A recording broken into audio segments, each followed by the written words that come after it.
نحمده ونصلي على رسوله الكريم أما بعد فأعوذ بالله من الشيطان الرجيم بسم الله الرحمن الرحيم ومن أظلم ممن افترى على الله الكذب وهو يدعى إلى الإسلام والله لا يهدي القوم الظالمين يريدون ليطفئوا نور الله بأفواههم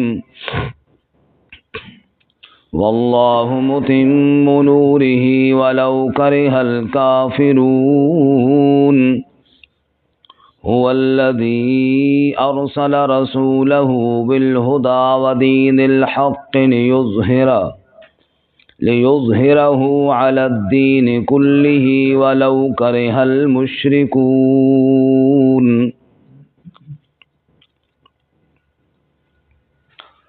ومن أظلم، اور کون بڑا ظالم ہے، ممن افترا علی اللہ الکذب، اس شخص سے بڑھ کر جو گھڑ لے اللہ پر جھوٹ، وہو یدعا الی الاسلام، اور وہ دعوت دیا جاتا ہے اسلام کی طرف، واللہ لا یہدی القوم الظالمین، اور اللہ تعالی ہدایت نہیں دیتے ظالم قوم کو. یریدون، وہ ارادہ رکھتے ہیں، لیطفئوا نور اللہ بافواہہم، تاکہ وہ بجھا دیں اللہ کے نور کو اپنے منہوں سے، واللہ متم نورہ، اور اللہ تعالیٰ تو پورا کرنے والا ہے اپنے نور کو، ولو کرہ الکافرون، اگرچہ ناپسند سمجھیں کافر. هو الذی ارسل رسولہ بالہدی، وہی ذات ہے جس نے بھیجا اپنے رسول کو ہدایت کے ساتھ، ودین الحق، اور دین حق کے ساتھ، لیظہرہ علی الدین کلہ، تاکہ غالب کر دے اسے تمام دینوں پر، ولو کرہ المشرکون، اگرچہ ناپسند سمجھے مشرک. سبحان ربک رب العزت عما یصفون وسلام علی المرسلین والحمد للہ رب العالمین. اللہم صل علی محمد وعلی آل محمد کما صلیت علی ابراہیم وعلی آل ابراہیم انک حمید مجید. اللہم بارک علی محمد وعلی آل محمد کما بارکت علی ابراہیم وعلی آل ابراہیم انک حمید مجید.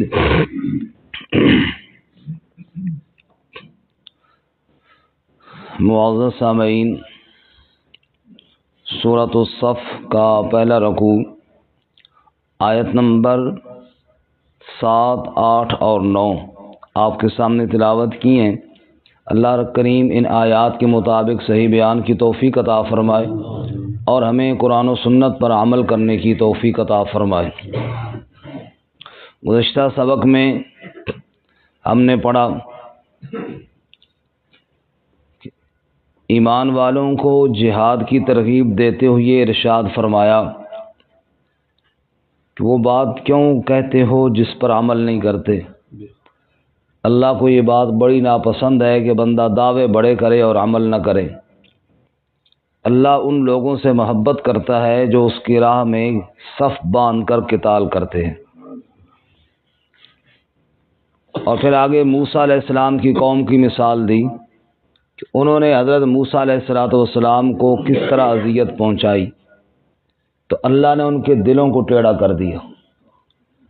اور عیسیٰ علیہ السلام کی مثال دی، انہوں نے بھی اپنی قوم سے فرمایا کہ میں تورات کی تصدیق کرنے والا ہوں اور اپنے بعد آنے والے احمد صلی اللہ علیہ وسلم کی خوشخبری سنانے والا ہوں. لیکن وہ احمد صلی اللہ علیہ وسلم جب تشریف لائے تو قالوا ھذا سحر مبین، لوگوں نے اس کو کھلا جادو کہنا شروع کر دیا، نعوذ باللہ معاذ اللہ۔ تو رسول اللہ صلی اللہ علیہ وسلم اللہ کی آیات پڑھتے اور لوگ کہتے یہ جادو ہے، اور آپ صلی اللہ علیہ وسلم کو مکہ مکرمہ میں نعوذ باللہ معاذ اللہ نقل کفر نباشد آپ کو جادوگر کہنا شروع کر دیا، یہاں تک مشہور کیا کہ محمد صلی اللہ علیہ وسلم کے قریب نہ جاؤ، وہ اتنا تیز جادو چلتا ہے کہ جو وہاں ہاتھ ملائے، جو ان سے ملے، اس پر بھی جادو چل جاتا ہے، نعوذ باللہ من ذالک۔ اللہ فرماتے ہیں آج کے سبق میں وَمَنْ أَظْلَمُ مِمَّنِ افْتَرَىٰ عَلَى اللَّهِ الْكَذِبَ، اس سے بڑا ظالم اور کون ہوگا جو اللہ پر جھوٹ کر لے۔ اگر اللہ کا رسول نہ ہو اور کہے کہ میں رسول ہوں تو یہ بھی اللہ پر جھوٹ ہے، اور اگر کوئی اللہ کے سچے کلام کو جادوگر کا کلام کہے تو یہ بھی اللہ پر جھوٹ ہے۔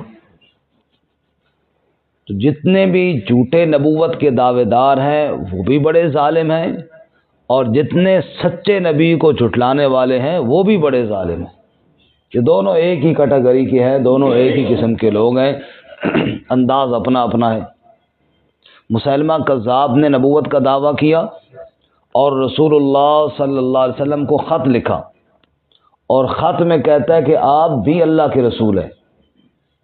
یہ دیکھو نا، بعض لوگ کہتے ہیں جی قادیانی نبی صلی اللہ علیہ وسلم کی نبوت کا انکار تو نہیں کرتے، ہم کہتے ہیں مسیلمہ کذاب نے کون سا انکار کیا تھا؟ اس نے بھی آپ صلی اللہ علیہ وسلم کی نبوت کا انکار تو کوئی نہیں کیا تھا، اس نے خط لکھا باقاعدہ، کہتا ہے آپ بھی اللہ کے رسول ہیں اور میں بھی اللہ کا رسول ہوں۔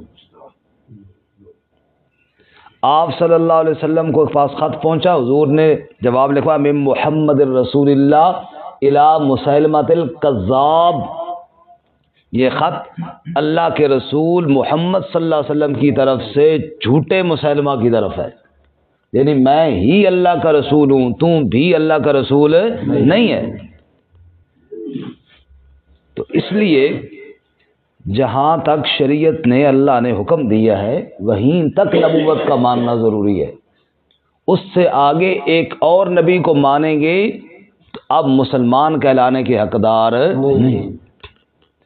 اس کی بڑی ایک سادہ سی مثال میں عرض کروں، بعض لوگوں کے ذہن میں یہ ہوتا ہے نبی پاک کو تو وہ رسول مانتے ہیں نا جی، پھر خواہ اتنی سختی کیوں کی جاتی ہے؟ اور آج کل سوشل میڈیا کا دور ہے، ہر کوئی اس میں آ کر بیٹھ کے لیکچر دے رہا ہوتا ہے، تو اس میں بھی سب یہی کہہ رہے ہوتے ہیں بھائی نبی پاک کو مانتے ہیں، قرآن کو مانتے ہیں، پھر ان کو کافر کیسے کہہ سکتے ہیں؟ تو ایک بڑی سادہ سی مثال ہے جو ہر آدمی کو سمجھ میں آ جائے گی، کوئی علمی بات نہیں ہے، کہ تورات کو ماننے والے، موسیٰ علیہ السلام کو ماننے والے یہودی کہلائے۔ کیا کہلائے جی؟ یہودی۔ اب ایک یہودی تھا، وہ تورات کو مانتا تھا، موسیٰ علیہ السلام کو نبی مانتا تھا، اتنے میں آ گئے عیسیٰ علیہ السلام، اس نے اب عیسیٰ علیہ السلام کو نبی ماننا شروع کر دیا اور انجیل کو ماننا شروع کر دیا۔ اب عیسیٰ علیہ السلام کے ماننے والوں کو کیا کہتے ہیں؟ عیسائی۔ اب اسے سب کہیں گے کہ یہ عیسائی ہو گیا۔ کیا کہیں گے؟ عیسائی ہو گیا۔ یہ نہیں کہیں گے کہ یہودی ہے، نا کیا ہو گئے؟ عیسائی ہو گیا۔ اب وہ عیسائی، اس نے محمد صلی اللہ علیہ وسلم کو مان لیا، قرآن پاک کو مان لیا، اب سب کہیں گے یہ عیسائی کیا ہو گئے؟ مسلمان۔ اب وہ کوئی نہیں کہے گا یہ عیسائی رہا ہے، بھائی مسلمان ہو گئے۔ اب اس مسلمان نے ایک اور نبی کو مان لیا، قادیانی کو، مرزائی کو، اب یہ مسلمان کہلانے کے حقدار نہیں، اب یہ بن گئے مرزائی، اب یہ بن گئے قادیانی۔ آگے چل رہا ہے نا، ایک نبی کے بعد دوسرے نبی کو ماننے سے اس کی پہچان تبدیل ہو جاتی ہے۔ اب وہ محمد صلی اللہ علیہ وسلم تک رہے گا تو مسلمان کہلانے کا حقدار رہے گا، جب محمد صلی اللہ علیہ وسلم سے آگے بڑھ گیا اب اس کی پہچان اسلام والی قطعاً نہیں ہو سکتی، اب وہ اس نے پہچان اپنی خود بدل لی ہے۔ کوئی بات سمجھ میں آئی ہے کہ نہیں آئی ہے؟ اس لیے وَمَنْ أَظْلَمُ مِمَّنِ افْتَرَىٰ عَلَى اللَّهِ الْكَذِبَ، اس سے بڑا ظالم کون ہے جو اللہ پر جھوٹ کھڑے؟ اب اللہ نے تو وہی نہیں بھیجی مرزے کی طرف یا کسی اور نبی کی طرف محمد صلی اللہ علیہ وسلم کے بعد، تو پھر اللہ تعالیٰ نے جب نئی وحی بھیجی اور وہ وہی مان رہا ہے تو ظالم ہوا کہ نہ ہوا جی؟ سیدہ فاطمہ الزہرا رسول اللہ صلی اللہ علیہ وسلم کے وصال کے وقت کیا فرماتی ہیں؟ الا جبریل نناہ من جنت الفردوس مأواہ، جبرائیل اب زمین پہ نہ آنا، میرا بابا تو جنت میں پہنچ چکا ہے۔ تو فاطمہ کہہ رہی جبرائیل اب زمین پہ نہیں آئے گا، اور یہ مان رہا ہے، یہ مان رہا ہے کہ جبرائیل آتا ہے، تو یہ کیا ہے؟ اللہ پر جھوٹ کاٹ رہا ہے، یہ بڑا ظالم ہے۔ اسی طرح معاذ اللہ اگر کوئی قرآن کو کہے کہ یہ جادوگروں کا کلام ہے، یا رسول اللہ صلی اللہ علیہ وسلم کو نعوذ باللہ معاذ اللہ کوئی توہین آمیز جملہ کہے، تو وہ بھی کیا ہے؟ ظالم ہے، کیونکہ اللہ تعالیٰ کی آیات سچی کو جھوٹا کہنا بھی ظلم ہے، اور جھوٹ کو سچ کہنا یہ بھی ظلم ہے۔ یہی بات اللہ تعالیٰ یہاں پہ سمجھا رہے ہیں۔ فرمایا ومن اظلم، اس سے بڑا ظالم کون ہے؟ ممن افترا علی اللہ الکذب، اس شخص سے بڑھ کر جو اللہ پر جھوٹ گڑ لے، وہو یدعی الی الاسلام، اور وہ بلایا جاتا ہے، دعوت دی جاتی ہے اسے کس کی طرف؟ اسلام کی طرف، اسے سچی دین کی طرف بلایا جاتا ہے، اور وہ جھوٹ گھڑتا ہے اور انکار کر رہا ہے۔ واللہ لا یہدی القوم الظالمین، اور اللہ تعالیٰ ظالم قوم کو ہدایت نہیں دیتے۔ یریدون لیطفئوا نور اللہ بافواہہم،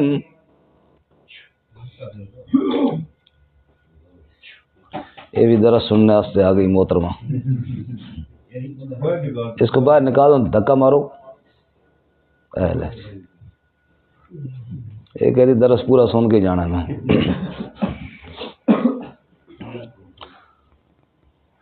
فرمایا یریدون لیطفئوا نور اللہ بافواہہم، وہ یہ ارادہ رکھتے ہیں کہ بجھا دیں اللہ کے نور کو اپنے منہوں سے۔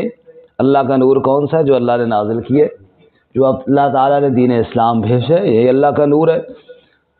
فرمایا اللہ تعالیٰ کے نور کو، یعنی دین اسلام کو، قرآن کی روشنی کو، اسلام کی حقانیت کو، اللہ تعالیٰ کے دین کی سچائی کو یہ بجھانا چاہتے ہیں اپنے منہوں کے ساتھ۔ جیسے سورج چڑھا ہو نا، چمگادڑ پھونکے مارے نیچے سے کب بجھ جائے، کیونکہ چمگادڑ کو سورج اچھا نہیں لگتا، تو پھونک مارنے سے سورج بجھتا ہے بھلا؟ اللہ فرماتے ہیں ایسے ہی ان کے زبانی حربوں سے میرا دین بھی رک نہیں سکتا، یہ پھیلتا ہی جائے گا۔ چنانچہ رسول اللہ صلی اللہ علیہ وسلم وہ نور لے کر آئے جو بطحا کی وادیوں پر، جو صفا پہ چمکا، اور آج تک چمک رہا ہے، اور انشاءاللہ چمکتا چلا جائے گا۔ تو لوگ روکنے کی کوشش کرتے، اس وقت بھی لوگوں نے مشورے کی حج کے راستے پہ بیٹھو تاکہ کوئی محمد صلی اللہ علیہ وسلم کے قریب نہ آئے۔ پھر قال الذین کفروا لا تسمعوا لهذا القرآن والغوا فیہ، شور ڈالو اپنی مارو بیچ میں تاکہ ان کی آواز دب جائے۔ یہ حربہ بھی ناکام رہا، شکوک و شبہات پیدا کرو، کوئی کہے یہ شاعر ہے، کوئی کہے یہ کاہن ہے، کوئی کیا، وہ حربہ بھی ناکام رہا۔ معجزے طلب کرو، اللہ نے وہ بھی عطا کیے، غرضے کہ جو کچھ کر سکتے تھے کیا۔ شیب ابی طالب میں بند کیا، مکہ چھوڑنے پر مجبور کیا، سب کچھ ہو گیا، لیکن دین کو اللہ نے چمکا کے چھوڑا۔ یریدون، وہ ارادہ رکھتے ہیں، لیطفئوا نور اللہ بافواہہم، تاکہ وہ بجھا دیں اللہ کے نور کو اپنے منہ کی پھونکوں سے۔ واللہ متم نورہ، اور اللہ تعالیٰ تو پورا کرنے والا ہے اپنے نور کو۔ ولو کرہ الکافرون، اگرچہ کافر ناپسند سمجھیں۔ کافر کہاں چاہتے ہیں کہ یہ دین اسلام پھیلے، لیکن اللہ پھیلا کر رہے گا۔ کیوں؟ هو الذی ارسل رسولہ بالہدی، اس لیے کہ اللہ کی ذات وہ ذات ہے جس نے بھیجا اپنے رسول صلی اللہ علیہ وسلم کو بالہدی، ہدایت کے ساتھ بھیجا، ودین الحق، اور دین حق دے کر بھیجا۔ محمد کریم صلی اللہ علیہ وسلم جو دین لے کر آئے، یہ دین حق ہے، یہی سچا دین ہے۔ اس لیے اللہ دوسرے مقام پہ فرماتے ہیں نا، وَمَن يَبْتَغِ غَيْرَ الْإِسْلَامِ دِينًا فَلَن يُقْبَلَ مِنْهُ، جو اسلام کے علاوہ کوئی اور دین تلاش کر کے لائے، ہرگز اس کا وہ دین قبول نہیں ہوگا۔ کیونکہ دین حق دین اسلام ہے. اب اس کے علاوہ کوئی اور دین لائے گا تو وہ باطل ہوگا، حق نہیں ہوگا. اس لیے ارشاد فرمایا بدین الحق کے اللہ نے کیوں بھیجا؟ لیظہرہ علی الدین کلہ، تاکہ اسے تمام ادیان پر غالب کر دے. جب مسلمان دین حق پر چلنے والے تھے، اللہ نے دین حق کو دنیا کے سارے ادیان پر غالب کیا. دین حق تو آج بھی غالب ہے، لیکن افسوس دین پر چلنے والے کمزور ہو گئے. اللہ فرماتے ہیں وَلَوْ كَرِهَ الْمُشْرِكُونَ، اگرچہ مشرکوں کو یہ بات ناپسند ہوگی. مشرک کون ہے؟ جو اللہ کی ذات اور صفات میں شریک بناتے یا دین اسلام کے علاوہ کوئی اور دین تلاش کرتے ہیں، اللہ کے قانون کے علاوہ کوئی اور قانون تلاش کرتے ہیں، تو یہ اللہ کے حکم میں شریک کر رہے ہیں. کیونکہ حاکم حقیقی صرف کون ہے جی؟ مثال کے طور پہ کوئی معاملہ ہو گیا، فیصلہ کروانا ہے، ایک طرف قرآن کا فیصلہ اور ایک طرف کسی انسان کا فیصلہ، انگریز کا بنایا ہوا قانون ہے. اللہ فرماتے ہیں میں نے تو دین اس لیے بھیجا ہے تاکہ فیصلے اس دین والی کتاب کے ساتھ کرو، انگریز کے فیصلوں کے ساتھ فیصلے نہ منواؤ. اللہ تعالی ہم سب کو قرآن کا سچا نظام